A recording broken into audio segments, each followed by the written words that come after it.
Hello, Facebook friends, our Tijuana Estuary Facebook fans and friends, hopefully some new friends here today. Thank you for joining me for a special edition of Lunchtime Live here at the Tijuana Estuary on Monday. I hope everyone can hear me all right. We had some audio issues last week, and I'm hoping that this week it's better. I'm delivering my program right here outside the visitor center. If you've been here before, or if you are just tuning in for the first time, you can see I'm here at the visitor center. Okay, very good. Thanks, Mark, for that feedback, loud and clear. There we go. And I'm here by the visitor center. My name is Maria. I'm an education specialist here at the Tijuana River National Estuarine Research Reserve. And we typically do this program on Tuesdays at noon. But tomorrow we didn't want to, we wanted to leave the lunch hour free for anyone who still might need to vote. Have that opportunity tomorrow and not compete with that. So today's special edition of Lunchtime Live is brought to you in place of tomorrow's. So we may lose some fans, but these are recorded, and so if you're joining us later, you see it in our video section. We encourage comments and questions related to our topic, even when it's not live. I'll do my best to go back in and answer those. So I hope everyone is having a happy Monday, had a safe and maybe a slightly different Halloween weekend this last weekend.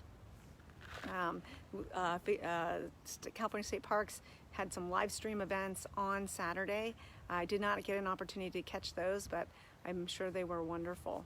So today, you can see I'm here by the visitor center.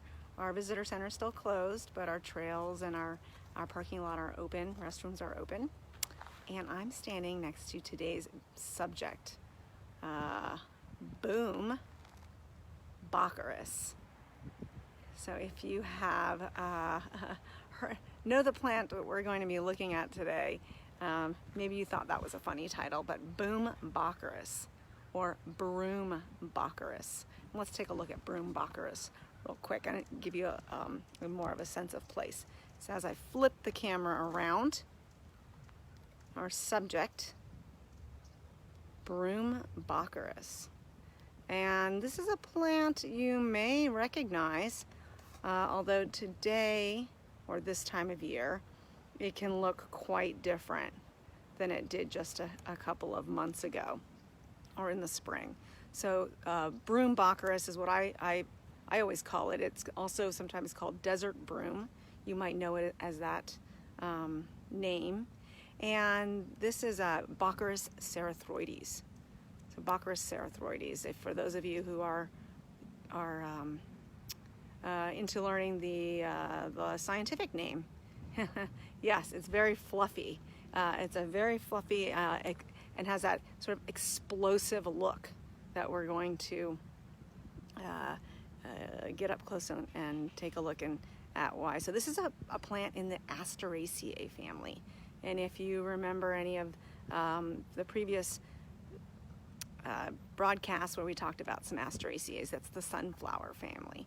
And we will talk about this plant a little bit in description, and then uses of this plant both by people and by wildlife. So let's get off the tripod and take a closer look at our Broom or Broom Baccharis. Thank you for that question there and those observations, Sonny. And let's take a look. So I wonder how many of you have ever seen Broom Baccharis before. This is a fairly common plant in the coastal sage scrub. It originates, here in Southern California, Arizona, New Mexico, Nevada, Texas, the Southwest, basically part of the United States, as well as northern Baja and northwest Mexico, in the lower elevations. A plant that loves the dry soils, sandy washes at lower elevations. Yes, Michelle, it is exploding. And I'm just, this is just one individual, a couple of individuals here behind the visitor center, but we have a lot of this particular plant around the visitor center and within the reserve. That's because it's very common in the coastal sage scrub, maybe one of those top 5. Very easy, does really well in these conditions without much care. So if you're looking for something easy and something that will grow to, can get up to 12 feet. This one here is probably about 4 feet or so in height, and they get relatively wide. You see that they're kind of got that sort of broom-like structure, sort of twiggy branches that kind of grow straight up with a slight angle. And does it have leaves? Does it look like this plant has leaves? And we'll get a little closer. We'll also use the macro lens today. Does the plant have leaves? I'll try to hold it steady there. And you may be able to see that there are very small, narrow, kind of linear shaped leaves. And this, as you can see with my finger for scale, how tiny these leaves are. Notice the stem. Color is the stem. Green. A green stem coming off of this woody, older stem. So this is a woody perennial. Thank you, Michelle. Yes, for the glad the close-ups are looking good. I'm going to use that macro in a little bit, but we'll see that it's got the woody stems, or bark-like. See if I can get better sunlight here, angle for you. Try not to make the shadows, but it's got that woody stem, a perennial shrub. So this is a plant that just dies back in the winter, although it's fairly mostly evergreen. Some of the leaves will fall as it cycles through its annual life cycle. So those leaves, very small, just a few centimeters, if that, in length. And this has quite a bit of ants on here. Maybe you're seeing that. And the fluff is flying around as well. But I'm just gonna, oops, I got ants on me. Rub that leaf real gently. A lot of plants will have a scent in the coastal sage scrub, not the broom Baccharis. The desert broom is without scent. Right now it feels relatively dry to the touch.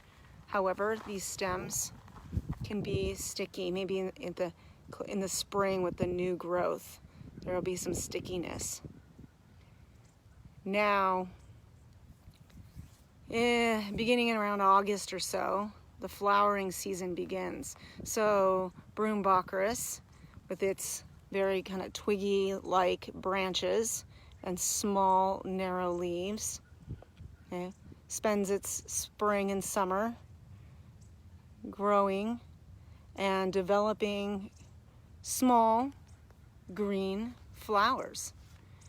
Now we are past the flower season for this plant, but these small green, kind of densely arranged in that panicle again, kind of like the agave we talked about a couple weeks ago. So there's sort of these small groups or heads of flowers in a cluster, and they're also generally sticky. There are male and female flowers on this plant, but we've missed the we've missed the flower season. So there's a question from Francis. Why do some desert plants have a scent and some do not? That is a great question. Scent may be to attract certain pollinators. That would be a guess that I would have. Some come from the oil that's in those plants, like the sages, and they have that oil, which is also a protection from dehydration, where it's a way to retain water through sort of an oily surface, which then I'm not sure why that would then have a scent, but a lot of the times the scent is associated with the oil. So that's a great question. I'll do my best to look that up more specifically. So, flowering stage, we've missed the flowering stage. So what gives the Baccharis its explosive look right now? Very explosive, fluffy look. Oh, thank you, Michelle, for that answer there. Depends on the plant evolved. Yeah, so, okay, we're gonna get up a little close here with and this is always the challenge, finding the place for the macro lens as we look a bit more closely at these feather-like, somewhat explosive structure in this development stage of the plant, Broom Baccharis. And what do we see? Typically after the plant has produced a flower and then pollination occurs, the plant will produce a seed or fruit. And what we're seeing this time of year for fluff nests, yeah, what we're seeing right now is the tiny seed or fruit called a Sipsella. A Sipsella. So the Baccharis, Broom Baccharis, develops after pollination the Sipsella, and you can see them about detaching here. They're detaching. They're tiny, attached to these long, feathery-like bristles that do what? What's the mechanism here for dispersing these Sipsella? It's a breezy day here, causing the Sipsella to move around, to detach. Once developed, detach and get carried away. Yes, Michelle, the wind. Wind, good Mark, yes. And the wind, and I'm sort of, there we go. Oh, trying to see if the wind was strong enough to actually take those few Sipsella there away from the plant as we watch it. Sometimes you see you need maybe a good burst of wind, and I know there's a request for me to shake it, and I may do that in just a minute. I just want to see what nature will do as we get to take a closer look at the Sipsella. You can see, we'll go there with this one here, how when they're not quite opened, they look almost like a paintbrush, like little paintbrushes, unopened. And when the Sipsella is developed to a mature fruit or seed, those fibers will open and wind the wind will carry them away. We're losing some of our light as I try to get in close with the macro lens. I think this is our best bet there. So there we go. There's the Sipsella trying to detach. So a very different look. A very different look for the desert broom, the broom Baccharis, this time of year when it's gone to seed. Thank you, Michelle. I can, if you're interested, I can give you a link to the macro lens and where we purchased it. They're not expensive, and the effect is just dramatic. So it's been one of the best purchases we've made, especially when trying to convey the details of these tiny parts of the coastal sage scrub plant. So a lot of them do have such tiny parts to them. And we can see some of the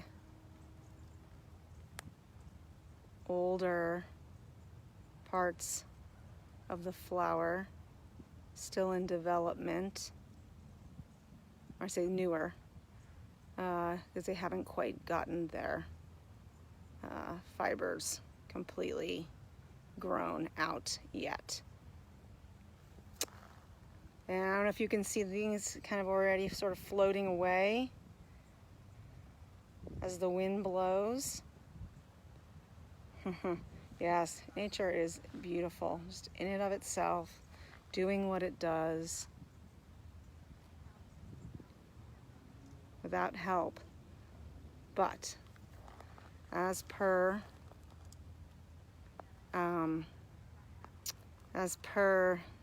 Sonny's, and Sonny, I'm sorry if I'm not pronouncing your name correctly, and I really appreciate you tuning in when you can and being a loyal Facebook friend of ours over the last few months as we started this. So I'm going to give it a little shake, kind of mimicking the wind here, and then the wind will do the rest.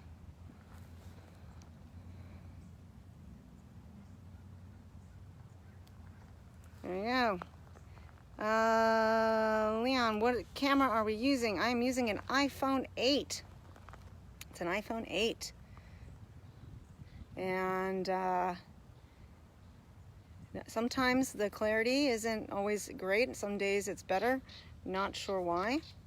But I'm glad it's great today. And maybe it's the lighting. We've got some, I'm not sure where you guys are, but ooh, there goes a bunch of the seeds floating off there.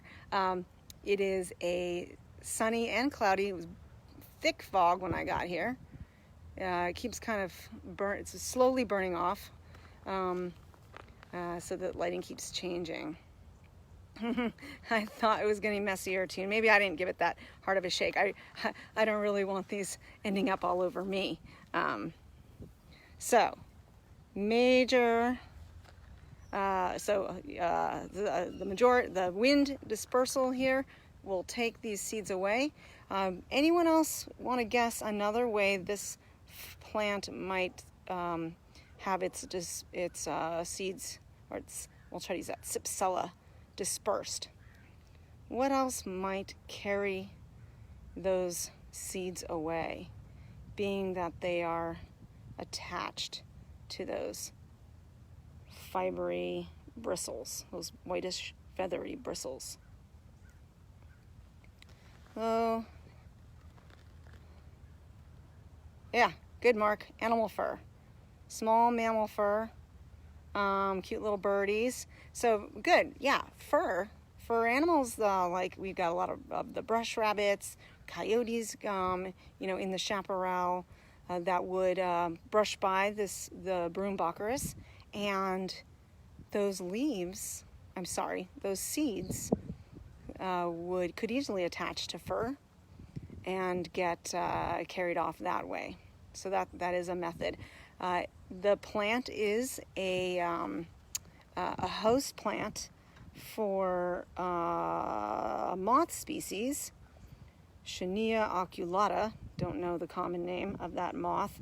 However, also small birds may eat those little seeds. I think Calscape cites that goldfinches are birds that would eat the seeds, those tiny little seeds of the Broom Baccharis. So not a lot of wildlife dependent on this plant, but wildlife could be a disperser of that seed as it attaches to fur or feathers of wildlife. So yeah, you'll sometimes see these and other plants with those kind of Sipsella or those feathery like bristles kind of mat up on the ground, almost look like carpet. And a plant like this, when it's really going in full explosion, really does look extremely fluffy, which is a very different feel than the plant really gives. It's, like I said, it's a twiggy, kind of broom-like, and hence the name, Broom Baccharis, or chaparral broom. And Native Americans throughout the Southwest have used this plant to cut the stalks and tie them together and use them for like a broom. The plant also can be taken and eaten for stomach aches or coughs. Now, there is another species of Baccharis, not the Cerathoides, but the I forget it. It starts with a P. It looks really similar, and the distinction is the leaf. The other one, the leaves are bigger. These ones you see, they're very narrow, very needle-like. Well, let me put that lens back on for you. One last look with the lens, and then we'll wrap it up with the Baccharis cerathoides, or the chaparral broom, or Broom Baccharis, or desert broom. There we go. My apologies. Get a couple more close-up looks at Baccharis cerathoides, our Broom Baccharis, chaparral broom. If you're looking for something fairly evergreen, perennial, dry conditions, don't need to water it, you need something to take up some space, provide some habitat, and have fun watching and meditating on these Sipsella floating away in the fall, this is the plant for you. So, chaparral broom. If you have any questions about this plant or comments later after the live stream, feel free to shoot them in to the comment section. I'll do my best to answer them, as well as share any photos that you might have of any local chaparral broom near you, or even if you have it in your yard. So in the last broadcast, I had a couple folks share images, and that's always fun to see what you guys have out there, since we're still not doing in-person programming yet. So thank you for your attention. Thank you for tuning in on Monday. We will be off tomorrow, because today was in place of tomorrow. We will be off next week, but back in 2 weeks from tomorrow. So I think that's I think it's the 17th, of November. So we'll see you there. See you then for another edition of Lunchtime Live. And I hope everyone is having a wonderful beginning of November. Can you believe it's November? And we've been here since April doing these. So thank you so much. Have a great day, and we'll see you soon.